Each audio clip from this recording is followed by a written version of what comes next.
The morning sun cast long golden rays across the playground of Maplewood Elementary School, illuminating the laughter and joy of children at recess.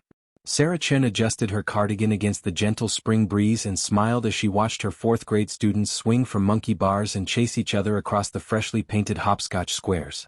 The day had started like any other Tuesday in the small town of Willowbrook, with parents dropping off their children with quick kisses and promises to pick them up after school.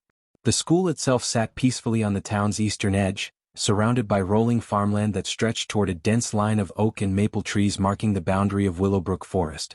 It was the kind of picture-perfect morning that made Sarah grateful she had chosen teaching as her career path, even during the challenging moments when lesson plans didn't go as expected or when parent conferences ran late into the evening. Nearby, her colleague Tom Bradley supervised a group of second graders playing an enthusiastic game of tag, his booming laugh carrying across the playground as he playfully threatened to join their game. Principal Martinez stood near the school's main entrance, coffee mug in hand, surveying the scene with the satisfied expression of someone who had dedicated 23 years to creating a safe haven for learning. The spring air carried the fresh scent of new grass and blooming flowers from the school's carefully maintained garden, where Mrs. Henderson's kindergarten class had planted seeds just weeks before. Everything about the morning felt exactly as it should be in this quiet corner of the world where the biggest excitement usually came from the annual spring carnival or the heated debates at PTA meetings about whether to serve chocolate or vanilla ice cream at school events. Sarah counted her students automatically, a habit ingrained from years of ensuring no child was ever left behind or forgotten. Tommy was spinning on the tire swing with his characteristic grin, while Emma and Jessica whispered secrets on the wooden bench beneath the old elm tree. Marcus had convinced 3 other boys to help him build an elaborate fort in the sandbox, their animated discussion about proper wall construction bringing a smile to Sarah's face. The familiar sounds of childhood filled the air, sneakers squeaking against pavement, the rhythmic creak of swing chains, and the constant chatter of young voices sharing stories about weekend adventures and playground strategies. This was the magic hour of the school day when structured learning gave way to pure imagination and friendship, when shy children found their voices and natural leaders emerged from group activities. The peaceful atmosphere seemed to extend beyond the school grounds, where Mr. Peterson's dairy cows grazed contentedly in the adjacent pasture, occasionally lifting their heads to observe the children's activities with mild curiosity. The old farmer himself could be seen in the distance, checking fence posts with his faithful border collie, Rex, trotting alongside. Even the traffic on Route 47, the main road connecting Willowbrook to larger towns, seemed lighter than usual, with only the occasional delivery truck or commuter car disturbing the rural tranquility. Sarah had grown up in this same area, attending the very school where she now taught, and she often reflected on how little had changed since her own childhood days of playing beneath these same trees and running across this same playground. But as Sarah continued her watchful supervision, she began to notice subtle changes in the environment around them. The cheerful chirping of birds that had provided a constant soundtrack to the morning gradually faded, replaced by an unusual silence that seemed to press against her consciousness. The gentle breeze that had been rustling through the new leaves suddenly stilled, creating an almost unnatural quiet that made her unconsciously strain her ears for familiar sounds. Even the children seemed to sense something different, their laughter becoming slightly more subdued as they glanced toward the forest edge with expressions of vague uncertainty. Sarah found herself studying the tree line more intently, searching for whatever might be causing this strange shift in the morning's perfect rhythm. The first sound that didn't belong came as a low, distant moan that seemed to drift from the depths of Willowbrook Forest. Sarah initially dismissed it as the wind through the trees or perhaps a piece of farm equipment starting up in the distance, but the sound persisted and grew slightly stronger. Other teachers began to notice as well, with Tom pausing mid-conversation with his students to turn toward the forest, his expression shifting from casual supervision to focused attention. The moaning was joined by what sounded like rustling and snapping of branches, as if something large was moving clumsily through the underbrush. Sarah felt an inexplicable chill run down her spine as she realized that whatever was making these sounds was getting closer to the school, and the perfect morning that had begun with such promise was about to take a terrifying turn that would test everyone's courage and resourcefulness in ways none of them could have imagined. The strange moaning sounds from Willowbrook Forest continued to grow stronger, causing Sarah to take several steps closer to the playground's edge while maintaining visual contact with her students. What had initially seemed like distant farm equipment or wind through the trees now carried an unmistakably organic quality that made her skin crawl with unease. The sound wasn't consistent like machinery would be, but rather came in irregular waves that seemed to echo from multiple sources within the dense woodland.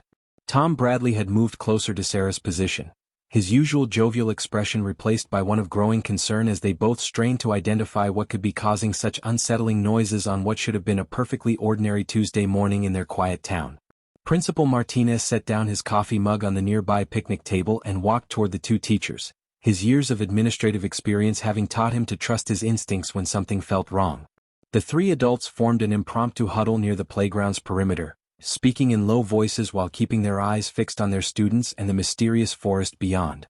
Martinez pulled out his cell phone to check for any emergency alerts or unusual news reports, but found only routine weather updates and local announcements about upcoming town council meetings. The absence of any official warnings made their growing unease feel even more pronounced, as if they were the only ones aware that something significant was happening just beyond their peaceful bubble of normalcy. The first visual confirmation of their fears came when Sarah spotted movement between the tall oak trees at the forest's edge. Dark shapes were shifting in the shadows, moving in ways that immediately struck her as wrong and unnatural. These weren't the fluid motions of deer or the purposeful strides of hikers, but rather jerky, stumbling movements that seemed to lack coordination or direction. Tom squinted into the distance, his hand shading his eyes from the morning sun as he tried to get a clearer view of whatever was approaching through the woods. The shapes appeared to be human in size and general form, but their movements suggested injury or illness, as if they were struggling to walk properly or maintain their balance while navigating through the underbrush. As the figures drew closer to the forest's edge, more details became visible that sent chills through the watching adults. The approaching shapes moved with an unsettling persistence, never pausing to rest or change direction, but continuing their relentless forward progress toward the school grounds. Their clothing appeared torn and disheveled, hanging in tatters that caught on branches and thorns without seeming to slow their advance. Most disturbing of all was their skin, which had a pale, grayish quality that was clearly visible even from a distance, as if all the color and life had been drained from their bodies. Principal Martinez felt his stomach drop as he realized these weren't injured hikers or confused elderly residents who had wandered away from a care facility, but something far more dangerous and inexplicable. The moaning sounds intensified as more figures emerged from different sections of the forest, creating a chorus of haunting voices that seemed to come from every direction. Sarah counted at least 15 distinct shapes stumbling through the trees, but movement in the deeper shadows suggested there might be many more following behind. The realization hit her like a physical blow as she recognized what they were witnessing: the shambling gait, the pale skin, the vacant expressions now becoming visible on the faces of the approaching figures. These were zombies, creatures she had only seen in movies and television shows, but here they were in reality, emerging from Willowbrook Forest and heading directly toward a playground filled with innocent children. Tom's voice was barely a whisper as he spoke the word none of them wanted to acknowledge: zombies. The three adults stared in disbelief as the undead creatures continued their advance, some stumbling over fallen logs and others pushing through low-hanging branches with complete disregard for the obstacles in their path. Their faces, now clearly visible in the morning sunlight, showed no signs of intelligence or awareness, only a blank hunger that seemed to drive their relentless forward motion. Several of the zombies had obvious wounds and injuries that should have been debilitating or fatal, yet they continued moving as if pain and physical damage no longer affected them. Sarah's teacher instincts kicked in as she realized the immediate danger facing her students, who were still playing happily just yards away, completely unaware of the approaching threat. The zombies had cleared the forest edge and were now shambling across the open field that separated the woods from the school property, their numbers becoming more apparent as they spread out in a loose formation. Principal Martinez was already reaching for the emergency whistle around his neck while Tom began moving toward the nearest group of children, ready to guide them to safety.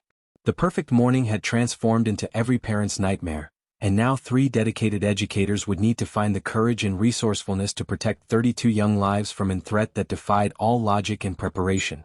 Principal Martinez's emergency whistle pierced the morning air with 3 sharp blasts, instantly transforming the peaceful playground atmosphere into organized urgency. Sarah felt her training kick in as she moved swiftly toward her group of 4th graders, her voice calm but firm as she called out instructions that had been practiced during countless fire drills and emergency preparedness sessions.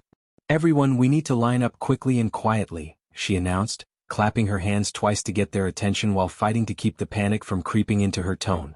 The children responded immediately, their natural trust in their teachers overriding any confusion about why recess was ending so abruptly on such a beautiful morning.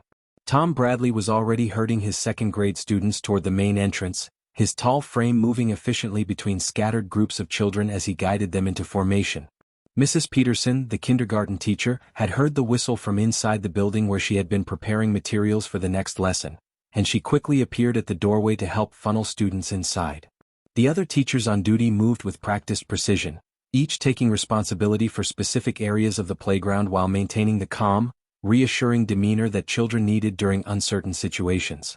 Despite the growing terror in their hearts as they watched the zombie horde stumbling closer across the open field, the adults presented a united front of competence and control. "Walk, don't run," Sarah reminded her students as they formed their line, her eyes constantly shifting between the children's faces and the approaching threat that was now less than 200 yards from the school property. Tommy, ever the curious one, started to turn around to see what had caused the sudden change in their morning routine, but Sarah gently guided his shoulders forward with a warm smile. "Let's focus on getting inside quickly so we can start our next activity," she said, her teacher's instinct for redirection serving her well even in this unprecedented crisis. The last thing they needed was for the children to see the zombies and panic, which could create chaos that might prevent them from reaching safety. Principal Martinez had pulled out his cell phone and was frantically dialing 911 while simultaneously counting heads to ensure no child was left behind on the playground equipment.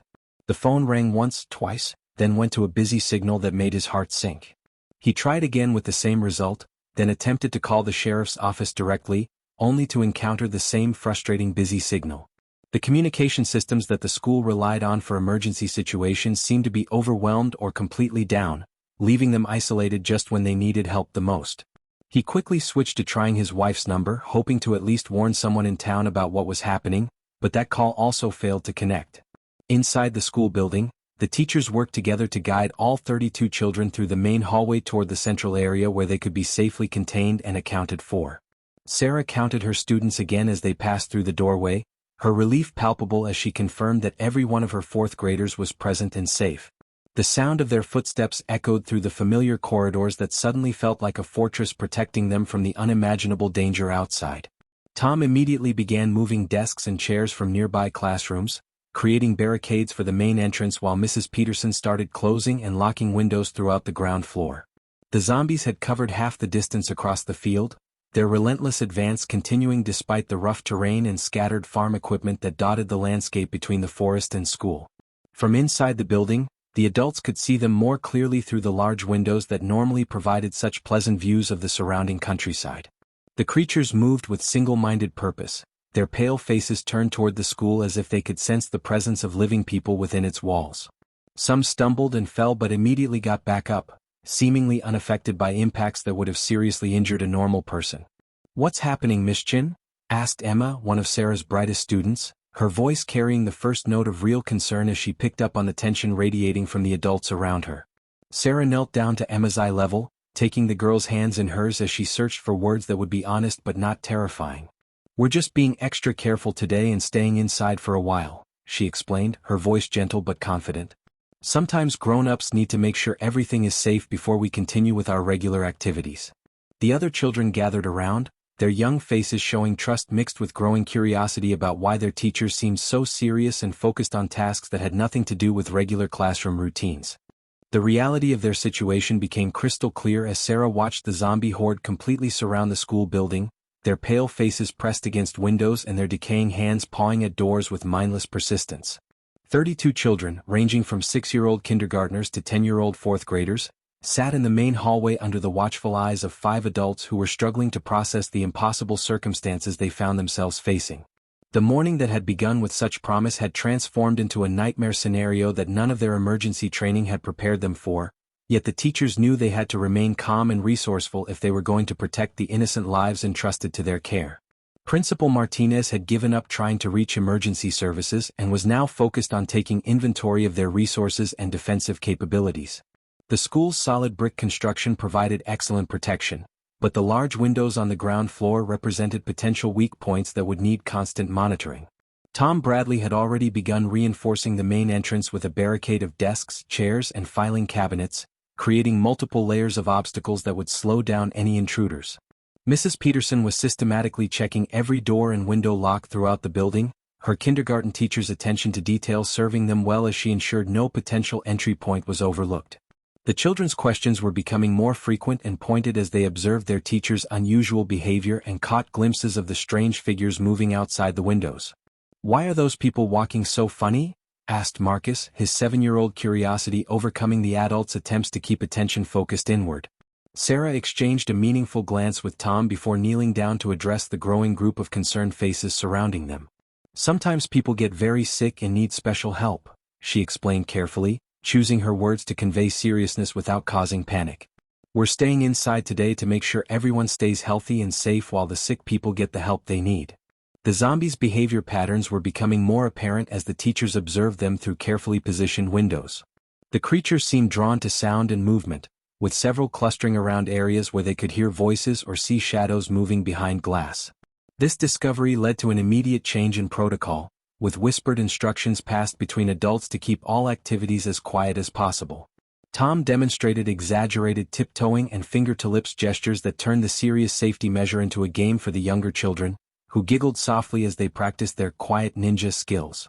Sarah organized the children into small, manageable groups and began rotating them through silent activities designed to keep them occupied and calm. Coloring books and crayons appeared from classroom supplies, along with puzzles and quiet reading materials that could engage young minds without creating noise.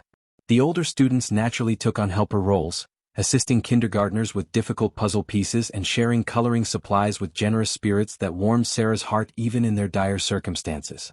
These moments of childhood resilience and kindness provided bright spots of hope in an otherwise terrifying situation. The decision to move everyone to the second floor came when Tom spotted several zombies testing the strength of the ground floor windows with increasingly aggressive behavior. The creatures seemed to sense the presence of living people inside the building, and their persistent scratching and pushing against glass was creating stress fractures that could eventually lead to breaches.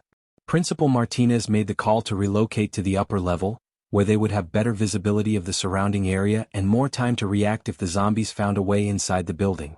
Leading 32 children up a flight of stairs while maintaining absolute silence proved to be one of the most challenging tasks any of them had ever attempted. Sarah and Mrs. Peterson took positions at the front and back of the group, guiding small feet carefully on each step while Tom and Principal Martinez carried the youngest children who might stumble or make noise. The older students demonstrated remarkable maturity, helping their younger classmates navigate the stairs and whispering gentle encouragements that showed wisdom beyond their years. Once safely positioned on the second floor, the group established their temporary headquarters in the school library, a room with only one entrance that could be easily defended and barricaded. The thick wooden door and solid walls provided psychological comfort, while the room's resources offered plenty of quiet activities to keep children occupied. Sarah looked around at the faces of her colleagues and students, seeing fear mixed with determination in the adults' eyes and trust mixed with confusion in the children's expressions. They were trapped, cut off from help, and facing an enemy that defied all logic and preparation, but they were together, and that unity would have to be enough to see them through whatever challenges lay ahead in their fight for survival. The sound that every adult in the library had been dreading finally came at exactly 11:47 a.m., according to the clock hanging above the circulation desk. A sharp, crystalline crash echoed through the school building from somewhere on the first floor, followed immediately by the unmistakable sound of glass fragments hitting the hallway floor. Sarah felt her heart stop for a moment as she recognized the noise that meant their fortress had been compromised, and she saw the same realization dawn on the faces of her colleagues. Tom immediately moved to the library's single window, carefully peering down at the school's exterior to assess which entry point had been breached and how many zombies might be pouring inside. Principal Martinez held up his hand for absolute silence while straining to listen for additional sounds that would indicate the extent of the breach. The moaning and shuffling noises that had been muffled by walls and distance suddenly became much clearer and more immediate, confirming their worst fears that zombies were now inside the building. Mrs. Peterson began moving quietly among the children, placing gentle hands on shoulders and making eye contact with each student to ensure they understood the critical importance of remaining completely silent. The older children instinctively moved closer to the younger ones, forming protective clusters that demonstrated remarkable maturity in the face of danger they couldn't fully comprehend.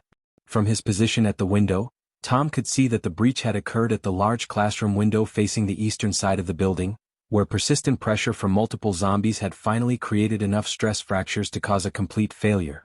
Jagged pieces of glass still clung to the window frame like dangerous teeth, but the opening was more than large enough for the shambling creatures to climb through. Already he could count at least 6 zombies that had made it inside, with more following behind in an endless stream of pale, determined figures. The sight made his stomach churn, but he forced himself to continue watching to gather intelligence about their movements and behavior patterns.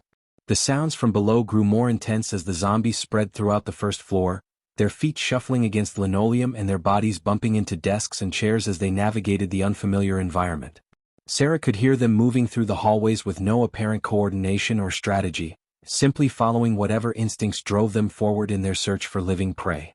Occasionally, a particularly loud crash would echo upward as one of the creatures knocked over equipment or furniture, followed by continued movement that suggested they were completely unaffected by such minor obstacles. 8-year-old Jessica started to whimper softly as the frightening sounds grew closer, but Emma quickly wrapped her arms around her friend and whispered the barely audible words "Be brave" directly into her ear. Sarah felt a surge of pride watching her students support each other, even as her own fear threatened to overwhelm her rational thinking. The children's trust in their teachers remained absolute, their young faces looking to the adults for reassurance and guidance even as the situation became increasingly desperate. This unwavering faith strengthened Sarah's resolve to find a way to protect every single one of them, no matter what challenges lay ahead. The first zombie footstep on the staircase created a moment of pure terror that seemed to freeze everyone in the library. The slow, uneven rhythm of something climbing toward their floor made it impossible to ignore the fact that their safe haven was about to be discovered. Tom carefully moved away from the window and joined the other adults in positioning themselves between the children and the library's entrance, their makeshift weapons consisting of scissors, rulers, and heavy books that seemed pathetically inadequate against supernatural threats. Principal Martinez gripped a wooden yardstick like a sword, while Mrs. Peterson clutched a pair of large scissors with determination that belied her normally gentle kindergarten teacher demeanor. The shuffling footsteps in the hallway outside grew closer, accompanied by the sound of hands or bodies bumping against lockers and walls as the zombies explored their new environment. Sarah realized they had perhaps minutes before their location would be discovered, and she began frantically scanning the library for alternative escape routes or better defensive positions. The room's high windows were too far from the ground to consider jumping, and the single entrance meant they would be trapped if zombies managed to break through their barricaded door. As the footsteps paused directly outside the library entrance, followed by what sounded like sniffing or searching behavior, Sarah knew that their time was running out and desperate measures would soon be necessary to save the lives of 32 innocent children who were depending on 5 adults to perform miracles in the face of an impossible situation. As the zombies continued their relentless search of the second floor, bumping against lockers and classroom doors with increasing proximity to their hiding place, Sarah's mind raced through every possible escape route she could remember from her years working at Maplewood Elementary. The building's layout suddenly took on critical importance as she mentally mapped corridors, stairwells, and forgotten passages that might offer salvation for the 32 young lives huddled in the library's back corner. Then, like a lightning bolt of inspiration, she remembered something Principal Martinez had mentioned during a staff meeting months earlier: the old maintenance tunnel system that connected the school's basement to the town's storm drainage network, a relic from the building's construction in the 1960s that had been sealed off but never completely blocked. Sarah carefully made her way to where Principal Martinez crouched near the barricaded door, listening intently to the shuffling footsteps that seemed to pause and investigate every room along the hallway. She whispered her idea directly into his ear, watching his expression shift from desperate hopelessness to cautious optimism as he considered the possibilities. The maintenance tunnel would be risky, they would need to navigate through the basement level where zombies were likely lurking, and there was no guarantee the old passage would still be accessible or safe after decades of neglect. However, it represented their only realistic chance of evacuating the children without attempting to fight their way through a building filled with undead creatures. Tom Bradley volunteered immediately when Principal Martinez explained the plan in hushed tones to the other adults. His background as a high school athlete and his natural courage made him the obvious choice to scout the route while the others remained with the children, but the thought of splitting their small group filled everyone with additional anxiety. The plan would require precise timing and coordination. Tom would need to make his way down to the basement, locate and assess the tunnel entrance, then return to guide the entire group through what would essentially be a journey into the unknown. If he encountered zombies during his reconnaissance mission, the sound of any struggle could attract more creatures to their location and doom everyone. Mrs. Peterson took charge of preparing the children for what lay ahead, explaining in gentle but serious terms that they would be playing an extremely important game of follow the leader that required absolute silence and perfect listening skills. She divided them into pairs, matching older students with younger ones to create a buddy system that would help ensure no child was left behind during their dangerous journey. The children responded with remarkable maturity, their natural trust in their teachers overriding any fear or confusion about why they needed to leave their safe hiding place. Emma took Jessica's hand with solemn determination, while Marcus paired up with tiny kindergartner Amy, promising to help her with any difficult parts of their adventure. Sarah and the other adults worked quickly to create makeshift weapons and tools from library supplies, fashioning crude but potentially effective implements from scissors taped to rulers, heavy books that could serve as shields or blunt instruments, and even a few wooden chair legs that Tom managed to quietly remove from damaged furniture. The preparations felt inadequate against supernatural threats, but the act of doing something productive helped combat the feeling of helplessness that threatened to overwhelm their rational thinking. They also gathered essential supplies, water bottles from the teacher's lounge, snacks from various desks, and first aid materials that might be needed if anyone was injured during their escape attempt. The most heart-wrenching part of the preparation involved explaining to the children that they might see scary things during their journey, but that the adults would protect them and keep them safe no matter what happened. Sarah knelt among her students, looking into their trusting faces as she promised them that following instructions quickly and quietly would help everyone get home to their families. The weight of responsibility felt crushing as she realized that one mistake, one moment of panic or poor judgment, could result in tragedy for children who had simply come to school expecting another ordinary day of learning and friendship.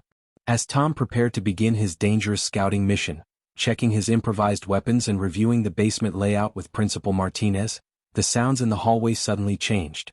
The random shuffling and bumping became more focused and deliberate, as if the zombies had detected something that drew their attention toward the library area. Sarah felt her blood run cold as she realized their time for planning and preparation had run out. Whatever they were going to do, it would have to happen immediately, because the alternative was being discovered and trapped with no escape route available. The dangerous plan was about to become their only hope for survival, and 37 lives now depended on courage, teamwork, and perhaps a small miracle to see them through the nightmare that had engulfed their peaceful school. The moment of truth arrived when the sounds outside the library door became unmistakably closer, forcing them to abandon any remaining preparation time and begin their desperate journey to safety. Tom had successfully located the maintenance tunnel entrance in the basement and returned with the welcome news that the passage appeared clear and accessible, though he warned that they would encounter at least 3 zombies between the library and their destination. Sarah took point position as they quietly removed the barricade from the library door, her heart pounding so loudly she was certain the creatures outside would hear it. Behind her, 32 children stood in perfect formation with their assigned partners, their young faces showing determination that far exceeded their years as they prepared to follow their teachers into the unknown. The hallway stretched before them like a gauntlet of shadows and potential danger, with classroom doors standing open like dark mouths that could hide lurking threats.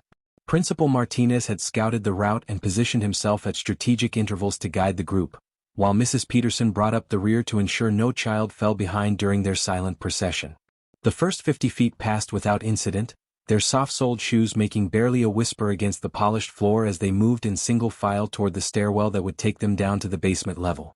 Every few steps, Sarah paused to listen for sounds that might indicate zombies were aware of their movement, but the building seemed to hold its breath as they crept through corridors that had once been filled with laughter and learning. The stairwell presented their first major challenge, as the metal steps had the potential to create noise that could attract unwanted attention from anywhere in the building. Tom had removed his shoes and demonstrated how to step on the very edges of each stair where the support was strongest and the likelihood of creaking was minimized. One by one, the children followed his example, their small hands gripping the railings as they descended into the basement's dim lighting. Emma helped Jessica navigate each step with whispered encouragements, while Marcus showed remarkable leadership by helping kindergartner Amy maintain her balance during the treacherous descent. The basement level revealed the full extent of their predicament, with zombie silhouettes visible at the far end of the main corridor, their shambling forms backlit by emergency lighting that cast eerie shadows on the walls. Sarah's breath caught in her throat as she counted at least 5 creatures between their current position and the maintenance room where salvation awaited. The zombies seemed unaware of the group's presence, continuing their aimless wandering in search of prey, but any sound or sudden movement could instantly transform their mindless meandering into focused pursuit. Tom signaled for everyone to wait while he assessed the creatures' movement patterns, looking for a window of opportunity that would allow the entire group to pass safely. The critical moment came when Tommy, despite all warnings and preparations, accidentally kicked a metal bucket that had been left in the corridor by maintenance staff. The sharp clang echoed through the basement like a dinner bell, instantly attracting the attention of every zombie in the vicinity. Sarah watched in horror as the creatures turned toward their location with renewed purpose, their vacant eyes suddenly focused and their shambling gait becoming more determined. There was no time for panic or second-guessing. They had to move immediately or risk being trapped in the narrow corridor with nowhere to retreat. Tom sprang into action with the courage of a true hero, using his improvised weapon to clear a path through the approaching zombies while Sarah guided the children past the immediate danger. The sound of the struggle attracted more creatures from other areas of the basement, creating a cascade of problems that required split-second decisions and flawless execution. Principal Martinez positioned himself as a shield between the children and the approaching threats, while Mrs. Peterson used her surprising strength to help push open the heavy maintenance room door that represented their gateway to freedom. The children responded to the crisis with remarkable bravery, following instructions without question and helping each other navigate obstacles that would have challenged adults under normal circumstances. Emma practically carried Jessica through the most dangerous section, while Marcus ensured that little Amy stayed close to the group despite her obvious fear. Sarah felt a surge of pride watching her students demonstrate such courage and teamwork, even as she fought her own terror at the sight of zombies closing in from multiple directions. The maintenance tunnel entrance beckoned just ahead, promising escape from the nightmare that had transformed their school into a battleground where innocence fought against an enemy that defied all logic and preparation. The underground tunnel system proved to be their salvation as the group crawled through passages that hadn't seen human activity in decades, their flashlights cutting through darkness that seemed to stretch endlessly ahead. Sarah led the way with steady determination, following Principal Martinez's whispered directions while listening for any sounds that might indicate they were being pursued through the maintenance network. The children showed incredible resilience during the claustrophobic journey, with older students helping younger ones navigate tight spaces and offering quiet words of encouragement when fear threatened to overwhelm their small group. Behind them, the sounds of zombie activity grew gradually fainter as they put distance between themselves and the compromised school building that had been their fortress and prison. The tunnel system connected to Willowbrook's storm drainage network exactly as Principal Martinez had remembered, opening into larger concrete passages that allowed them to move more quickly toward what they hoped would be safety. Tom's knowledge of the town's layout proved invaluable as he guided them through intersections and side passages that gradually led them away from the school grounds and toward the municipal buildings where help might be available. The journey felt endless in the underground darkness, but Sarah maintained constant communication with her students, using their trek as an opportunity to practice map skills and problem-solving that kept young minds occupied and focused on positive outcomes rather than the dangers they had escaped. When they finally emerged from a drainage outlet near the town's fire station, the sight of sunlight and open sky felt like a miracle after hours of uncertainty and terror. Sarah counted her students one final time as they climbed out of the underground passage, her relief overwhelming as she confirmed that all 32 children were present, accounted for, and remarkably unharmed despite their harrowing ordeal.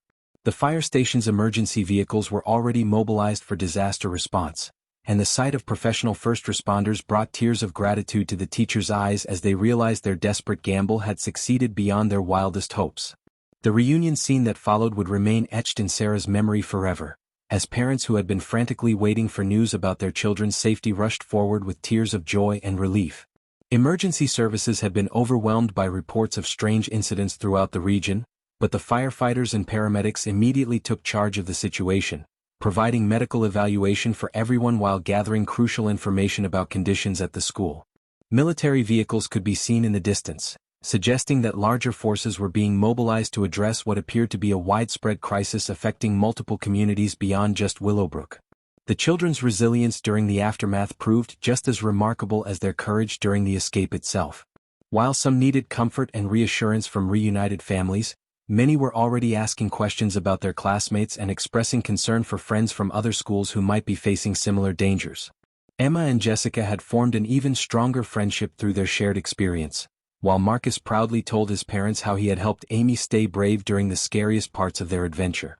These displays of empathy and maturity demonstrated that while the day had been traumatic, it had also revealed strength and character that would serve them well throughout their lives.